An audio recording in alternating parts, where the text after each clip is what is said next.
It's about the graft choice in revision ACL reconstruction. And I will present a case that had a revision surgery. It's a young lady. She had a rupture of a hamstring reconstruction 3 years prior to the re-rupture, no associated injuries. And in this case, we opted for the quadriceps to revise the ACL rupture. The tunnels were not really in the wrong position, so we managed to do it in one stage, the revision surgery. What kind of graft options do we have when we consider graft revision surgery? We have autografts. These have been mentioned and by Said and by Philippe. Patella tendon is a good choice. We have more and more today hamstrings, symmetry. Once again, the stability and the re-rupture of patella tendon is less.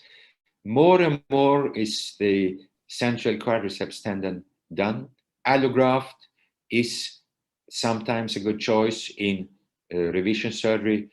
Xenograft, I will not discuss this definitely, and synthetic graft, that has been done in the past with catastrophic results, so I will abandon this as well. The quadriceps tendon has many advantages and few complications. It's underestimated resource. We have bone attachment can be used when we use the quadriceps tendon. It's mentioned in some studies that it's twice the thicker than the BTB autograft. The cross-sectional area is larger in this quadriceps tendon use, and we also have less anterior knee pain and numbness versus BTB. However, what has been discussed, the techniques by Said and Philippe to reduce this anterior knee pain is probably very interesting. The larger cross-sectional area has been proven to be actional in patients going revision surgery, so a quad tendon is a good choice when we do revision surgery in ACL reconstruction.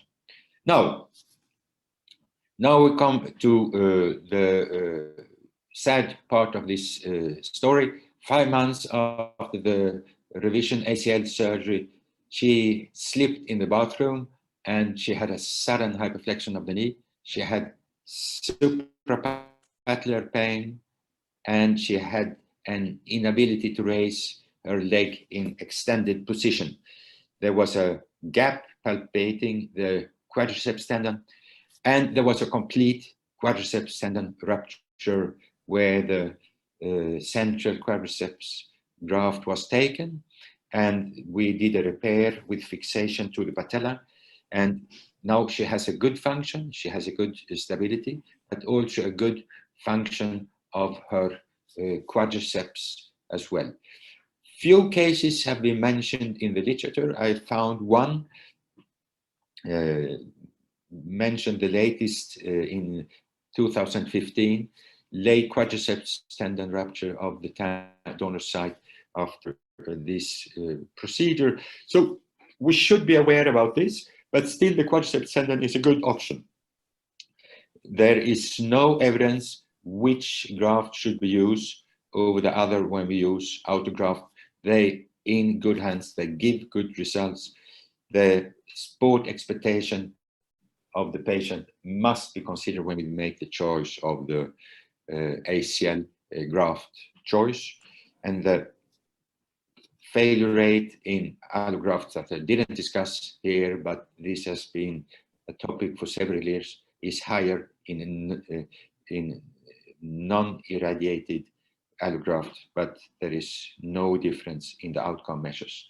So in practice, the graft selection in revision depends on previous surgeries, has been mentioned by previous presenters as well, and it's also depending on the anatomical circumstances. In this patient, young patient, the quadriceps rupture is a rare complication of the quadriceps graft in primary ACL, or in this case, revision ACL reconstruction. So that was my short presentation of this case, and I thank you once again to listening. Thank you.